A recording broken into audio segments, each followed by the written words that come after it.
Hello friends, welcome to YouTube channel education निकेतन।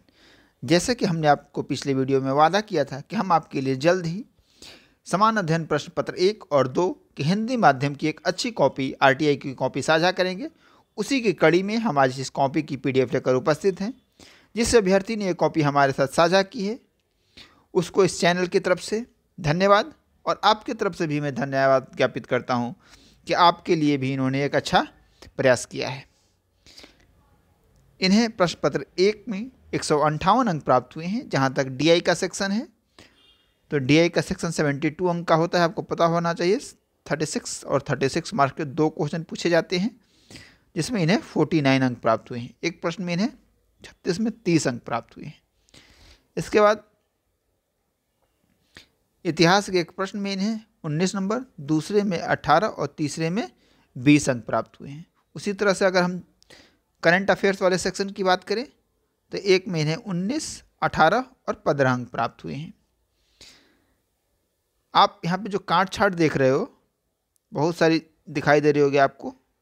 पिछली copy में भी आरटीआई कॉपी में एनालिसिस के टाइम में मैंने बताया था कि ये जो हेड एग्जामिनर या हेड एवेल्यूएटर्स होते हैं, जो मुख्य एवेल्यूएटर होते हैं, उनके द्वारा की जाती है, क्योंकि उनके पास कॉपियों का एक बहुत बड़ा बंडल होता है। तो उन्हें एक आइडिया लग जाता है कि किस उत्तर पे कितने अंक मिलने चाहिए स्टूडेंट को। तो अगर किसी एवेल्यूएटर्स ने स्टूडेंट को कम या अधिक नंबर दिया रहता है तो उसे वो एवरेज करने की कोशिश करते हैं, ताकि किसी भी अभ्यर्थी के साथ अन्याय ना हो। मैंने दूसरी पीडीएफ भी खोल रखी है, तो उससे पहले प्रश्न बता देता हूं जो इन्होंने अटेम्प्ट किया है। प्रश्न संख्या 1 अटेम्प्ट किया है इन्होंने। 1857 के विद्रोह के क्या कारण थे, बिहार में उसका प्रभाव क्या था। देखो, स्पेशली प्रश्न पूछा गया है कि 1857 की क्रांति का बिहार पर प्रभाव क्या था। अब ऐसा ना हो कि आप भारत के पूरे प्रभाव को लिख दो और बिहार के प्रभाव का जिक्र ही ना हो उसमें।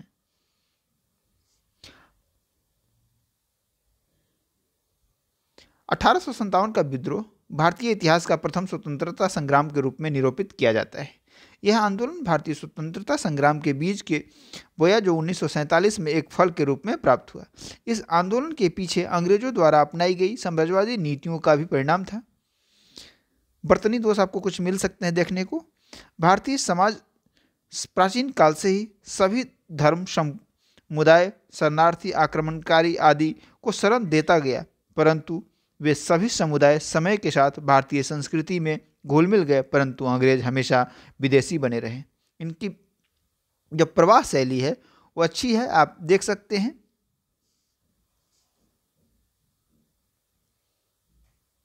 अंग्रेज अपने आप को उच्च नस्ल एवं विशिष्टता से अभिभूत रहे तथा यहाँ के लोगों को दोयम दर्जे या दूसरे शब्दों में कहे कि निम्न नस्ल के कारण छुआछूत से रंग भेद की नीति अपनाते रहे।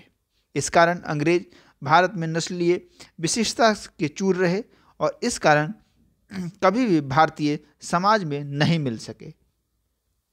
ब्रिटिश ईस्ट इंडिया कंपनी के सत्ता में आने के बाद शोषणकारी नीतियों का लागू किया जाना, जिसके कारण भारतीय समाज शोषित पीड़ित महसूस करता रहा, उसका भी जिम्मेदार ब्रिटिश ही थे। समाज सुधार के नाम पर विभिन्न कानून ब्रिटिश शासन द्वारा बनाया गया, परंतु जिसका जनता पर प्रभाव नकारात्मक गया तथा उसे वह अपनी संस्कृति में हस्तक्षेप माने, चाहे वो सती प्रथा का उन्मूलन हो या विधवा विवाह से संबंधित प्रावधान हो। भले ही ये प्रावधान रिफॉर्म नेचर के थे, सुधारकारी थे, किंतु लोगों ने, रूढ़िवादी लोगों ने इसे नकारात्मक माना और संस्कृति के साथ छेड़छाड़ माना। ब्रिटेन में औद्योगिक क्रांति के पश्चात भारत को एक बड़ा बाजार के रूप में विकसित करना, जिसके कारण भारत के सामाजिक आर्थिक संरचना पर भारी चोट पहुंचा। भारतीय कुटीर उद्योग नष्ट हो गए, कृषि पर भारी दबाव पड़ा जो पहले से ही खराब स्थिति से गुजर रहा था। रेलवे के विकास समाज पर दूसरे से जुड़ा तथा आपसी दुख दर्द साझा किया। एक सूचना तीव्र गति से पहुंचने लगी जो एकता की भावना प्रगाढ़ की। लोग ब्रिटिश शोषणकारी नीतियों के प्रति जागरूक हुए। यानी कि रेलवे ने भारत में अंग्रेजों के विरुद्ध माहौल बनाने में भी किस तरीके से अहम भूमिका अदा की, इसका उल्लेख इन्होंने इस पैराग्राफ में किया है। ब्रिटिश सत्ता द्वारा विलय एवं विस्तार की नीतियां, जिसके कारण कई राज्य हड़पे जाने लगे, जिसके कारण जनता के साथ साथ राजा भी ब्रिटिश सत्ता के विरुद्ध में हो गए। सेना को धार्मिक पहचान लगाने पर रोक, जिसके कारण सेना में विद्रोह की भावना भड़क रही थी। उसी समय एनफील्ड राइफल्स के कारतूस में चर्बी का लगा होना आग में घी का कार्य किया और विद्रोह भड़क उठा। अवध जैसे विशाल राज्य को कुव्यवस्था के आरोप लगाकर हड़प लिया गया, परंतु नवाब जनता के बीच काफ़ी लोकप्रिय थे। किसानों पर साम्राज्यवादी नीतियों का थोपा जाना, ब्रिटिश सेना में भी अवध के अधिकांश सैनिक वर्दीधारी किसान ही थे, जो विद्रोह में अहम भूमिका निभाया। विद्रोह को काफ़ी कठिनाई से दबा दिया गया, परंतु उसके पश्चात अमूलचूल परिवर्तन देखा गया। न केवल बिहार बल्कि उत्तर प्रदेश में भी अंग्रेजों से लोहा लिए गए। इस विद्रोह के पश्चात बिहार पर प्रभाव, जो इम्पोर्टेंट सेक्शन था यानी कि पार्ट 2 था इस जो क्वेश्चन का, वो अब यहाँ से शुरू होता है और यही आपको अंक दिलाएगा। इस पोर्शन को आप जितने अच्छे तरीके से लिखेंगे। इस विद्रोह के पश्चात बिहार पर क्या प्रभाव पड़े? बिहार में ईस्ट इंडिया कंपनी की सत्ता समाप्त हो गई एवं ब्रिटिश क्राउन के अंदर आ गया। बिहार में विलय एवं विस्तार की नीति त्याग दिया गया। बिहार के सैनिकों की खासकर ऊंची जाति की भर्ती पर प्रतिबंध, क्योंकि विद्रोह में अहम भूमिका ऊंची जाति के सैनिकों ने निभाई थी। क्षेत्रीय राजाओं को संरक्षण दिया गया, जिसमें दरभंगा के महाराज, डुमराव के महाराज, हथुआ महाराज प्रमुख थे। इस प्रकार 1857 की विद्रोह ने बिहार के लिए बल्कि संपूर्ण भारत के लिए महत्वपूर्ण स्थान रखता है, जिसे हम एक युगांतकारी घटना के रूप में याद करते हैं या कह सकते हैं। तो ये रहा प्रश्न संख्या 1 का उत्तर, जिसमें इन्हें प्राप्त हुए हैं 19 अंक। अगला जो प्रश्न है, 1858 से 1914 के दौरान बिहार में पाश्चात्य शिक्षा के प्रसार का वर्णन कीजिए। इसके भूमिका में इन्होंने बताया है कि बिहार प्राचीन काल से ही शिक्षा और संस्कृति के मामले में न केवल भारत के लिए बल्कि पूरे विश्व के लिए एक मार्गदर्शक के रूप में रहा है, जिसके की अवशेष नालंदा, विक्रमशिला और उदंतपुरी महाविद्यालयों के रूप में देखा जा सकता है। इसके बाद मध्यकाल में बताया है कि क्या स्थिति रही बिहार की। ब्रीफ में आपको जो टाइम फ्रेम है वो याद रखना है कि जिस पे आपको फोकस करना है मेन बॉडी में, वो है 1858 से लेकर 1914 का टाइम फ्रेम। इन्होंने वुड डिस्पैच का उल्लेख किया है। पटना कॉलेज की स्थापना कब की गई? Engineering college, medical college, Pusa कृषि विश्वविद्यालय, veterinary college, Dhanbad school of mines, इस सब का उल्लेख करते हुए इस आंसर के लिए इन्हें मिले हैं 18 अंक।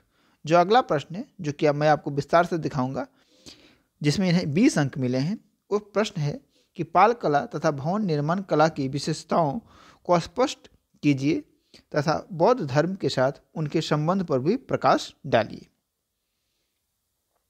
कला किसी भी समाज के कल्पनाओं के मूर्त रूप प्रदान करने की प्रक्रिया है।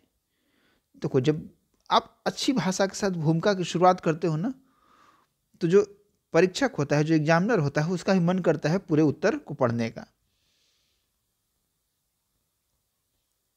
इसके बाद इनके उत्तर में जो विशेषताएं हैं वो मैं बताता हूं। मैप का समावेश, जो आपको अन्य उत्तर की तुलना में आपके उत्तर को थोड़ा डिफरेंट बनाता है।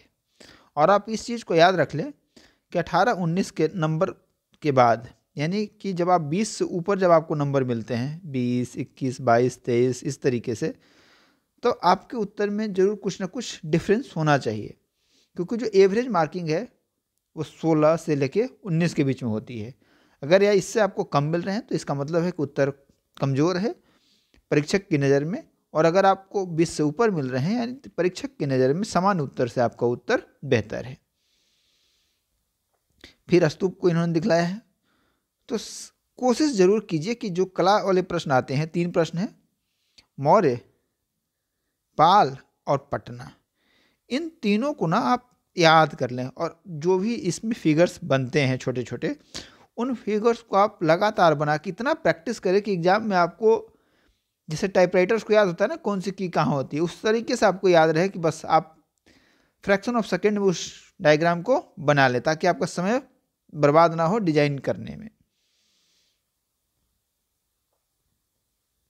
इस प्रश्न के लिए नहीं मिले हैं 20 अंक।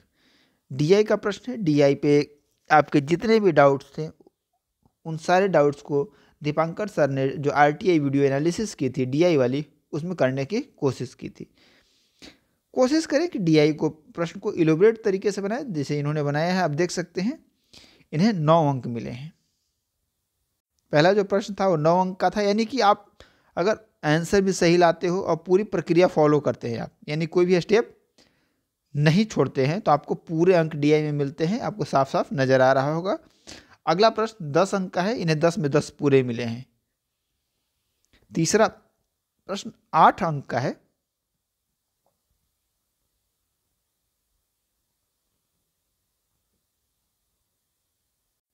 किंतु इस वाले प्रश्न में इन्हें मात्र 2 अंक प्राप्त हुए हैं। अगले प्रश्न में इन्हें 9 अंक मिले हैं, यानी जो 6 अंक इनके काटे गए हैं, इस प्रश्न में इन्हें कुल 36 में से 30 अंक मिले हैं। आप देख सकते हैं कि कितनी छोटी सी गलती के लिए इनके 6 अंक काटे गए हैं। तो आप इस चीज़ को हमेशा ध्यान रखें कि जो फाइनल आंसर आप लिखें वो एकदम शॉर्टेस्ट फॉर्म में हो और एकदम सिंप्लीफाई करके ही आपका उत्तर होना चाहिए। दूसरी बात, अगर डीआई वाले प्रश्न में आप इस तरह के कोई चार्ट या बनाकर और आधे पे छोड़ देते हैं तो आप केवल अपना समय बर्बाद करते हैं। इस समय में आप जीएस वाले कोई प्रश्न को हल कर सकते हैं, क्योंकि इस तरीके के चार्ट बना के छोड़ने पर आपको बीपीएससी के द्वारा कोई भी अंक नहीं दिया जाता है। आपको लगता होगा आप चार्ट में डेटा अगर पुट कर देंगे तो 1-2 नंबर दे दिया जाएगा, तो आप इस आरटीआई कॉपी में देख सकते हैं कि उसे 0 नंबर दिया जाता है। फिर जो इन्होंने अगला प्रश्न अटेम्प्ट किया है वो प्रश्न संख्या 10 है। प्रश्न संख्या 10 है कि भारत में कोविड-19 लॉकडाउन के सामाजिक, आर्थिक और पारिस्थितिकी निहितार्थों को 100 उदाहरण व्याख्या कीजिए। जहां भी कह दे कि विथ एग्जाम्पल्स आपको बताना है, तो आपको कोशिश करनी चाहिए कि समसामयिक जीवंत उदाहरणों का समावेश आप उत्तर में जरूर करें। कोविड-19 केवल भारत के लिए नहीं बल्कि संपूर्ण विश्व के सामाजिक आर्थिक परिस्थितियों को प्रभावित किया है। यह कहना अतिशयोक्ति नहीं होगी कि यह मानवता के लिए सबसे बड़े खतरों में से एक है। एक चीज आपने गौर की हुई कि इनकी जो भूमिका लिखने की शैली है ना, वो बड़ी अच्छी है। मतलब इस तरीके से भूमिका लिखते हैं कि लगता है कि हाँ, पढ़ने की इच्छा होगी, आगे बच्चे ने अच्छा लिखा होगा। अगर इसी कंटेंट में अगर क्लासिफिकेशन यानी वर्गीकरण को और अच्छा कर दिया जाए, हेडिंग के साथ अगर सब चीज़ों को अगर सब टाइटल्स में डिवाइड कर दिया जाए, तो इन्हें जो 18 या 19 अंक मिले हैं, हो सकता है कि वो अंक 22 या 21 या 23 तक भी पहुंच जाए।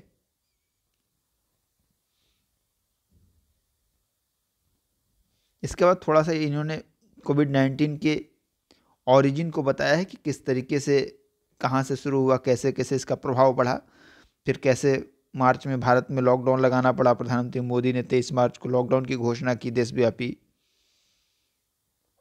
इसके बाद आर्थिक रूप से कैसे प्रभाव बढ़ा, विश्व बैंक की रिपोर्ट में क्या कहा गया। इसके बाद जब भी आप कोई डेटा कोट करते हैं तो मैं बार बार कहता हूं कि सोर्स ओरिजिन जरूर बताएं, यानी कि ऑक्सफैम की रिपोर्ट के अनुसार ये बात कही गई है, यह आईएमएफ की रिपोर्ट के अनुसार कही गई है, ये विश्व आर्थिक मंच के द्वारा जारी रिपोर्ट के अनुसार कही गई है, या अगर आप कोई वन के संबंधित में परसेंटेज के संबंधित में कोई डेटा लिख रहे हैं तो आप कह सकते हैं कि अभी हाल ही में जारी किए गए फॉरेस्ट सर्वे ऑफ इंडिया की 2021 के स्टेट रिपोर्ट के अनुसार ये बातें कही गई हैं।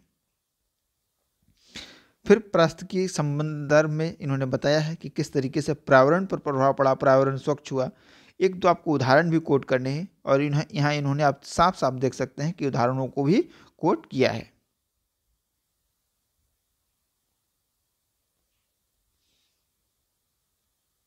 इस प्रकार जहां कोविड-19 ने सामाजिक आर्थिक परिस्थितियों पर नकारात्मक प्रभाव डाला, वहीं पर्यावरण पारिस्थितिकी पर सकारात्मक प्रभाव पड़ा। यह महामारी मानव जीवन की आमूलचूल परिवर्तन का कारण भी बनेगा तथा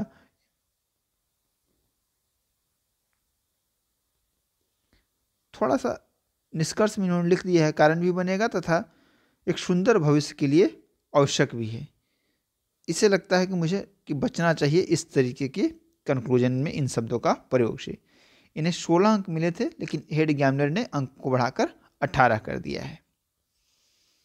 इसके बाद अगला जो इन्होंने प्रश्न अटेम्प्ट किया है वो मिशन शक्ति से संबंधित प्रश्न है। मिशन शक्ति जो 1-2 साल पुराना हो गया था करंट अफेयर्स में, लेकिन इन्होंने उसे अटेम्प्ट किया है। और अगला जो इसके बाद अटेम्प्ट किया है वो इन्होंने 9 नंबर क्वेश्चन अटेम्प्ट किया है, जो कि ऑस्ट्रेलिया के जंगली आग यानी बुश फायर और ब्राज़ील के अमेजन दोहा जैसे तत्कालिक आपदाओं को कारणों और स्थानीय परिस्थिति तथा वैश्विक वातावरणीय दशाओं पर प्रभाव सहित जांच कीजिए। इनका भी ऑप्शनल जो है वो ज्योग्राफी है, और ज्योग्राफी जिनका भी ऑप्शनल था, आपने पिछली कॉपी भी मैंने आपको दिखाई थी, उनका भी ऑप्शनल क्या था, ज्योग्राफी था, और उन्होंने भी इस क्वेश्चन को अटेम्प्ट किया था, क्योंकि ज्योग्राफी जिनका ऑप्शनल है उनके लिए क्वेश्चन थोड़ा सा बनिस्बत अन्य अभ्यर्थियों के आसान था।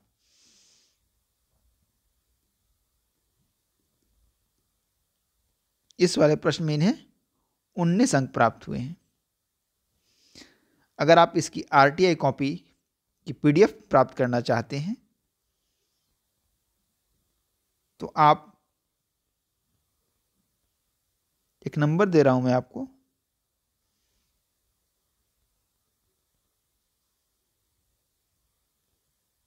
इस नंबर पर पीडीएफ की कॉपी पिन करके मांग सकते हैं। ठीक है, पिन करके आपको लिखना है RTI GS paper 1 Hindi medium copy, तो आपको ये कॉपी फॉरवर्ड कर दी जाएगी। दूसरी बात, हमारे चैनल की तरफ से यानी कि हमारा जो संस्थान है उसकी तरफ से जीएस की आंसर राइटिंग प्रैक्टिस सेशन भी चल रही है, जिसमें आप देखते होंगे कि बहुत सारे स्टूडेंट की कंटेंट बड़े अच्छे होते हैं, लेकिन वो बर्तनी दोष बहुत करते हैं। जब आपकी बर्तनी को बार बार हाईलाइट किया जाता है, जैसे आपने देखा होगा कि इस उत्तर में नस्ल को ऐसे ना लिख के ऐसे, और किसी किसी अभ्यर्थी को ना 3 तरीके के जो श होते हैं, किसी किसी को उच्चारण में दिक्कत होती है और किसी किसी को लिखने में भी दिक्कत होती है। तो इस तरीके के बर्तनी दोष हों या आप प्रस्तुतिकरण में दोष करते हों, आप चाहते हैं कि मुख्य परीक्षा देने से पहले इन दोषों को आपके सामने लाया जाए, आप अपना मूल्यांकन करा सके, तो उसके लिए टेस्ट सीरीज बहुत महत्वपूर्ण योगदान अदा करती है। डेली उत्तर लेखन में आपके पास अगर 1 घंटे भी समय बचते हैं तो आप एक उत्तर लिख कर डेली एवलुएट करा सकते हैं, और हमारा जो प्रोग्राम है इसी संकल्पना पे बेस है, और हम डेली 1 डीआई और 1 जीएस के प्रश्न आपको देते हैं, और एक कोर्स जो है वो 75 डेज का है। तो इस कोर्स के बारे में भी आप डिटेल में जानकारी प्राप्त करना चाहते हैं तो इसी नंबर पे व्हाट्सएप कर सकते हैं, या फिर आप कॉल कर सकते हैं। कॉल सुबह 10 बजे से शाम 7 बजे के बीच में ही करें। अब बाकी अगर और टाइम है तो आप इस पर मैसेज कर लेंगे। इस टेस्ट सीरीज में हमारे द्वारा मॉडल उत्तर भी आपको प्रोवाइड कराया जाता है, और साथ ही साथ जो आपके द्वारा उत्तर भेजा जाता है उसमें जिस स्टूडेंट का बेस्ट उत्तर होता है, यानी उस दिन का जो सबसे अच्छा उत्तर होता है, उसे हम पिन करके ग्रुप में लिख देते हैं कि बाकी सदस्य भी इस उत्तर का अवलोकन कर सकते हैं।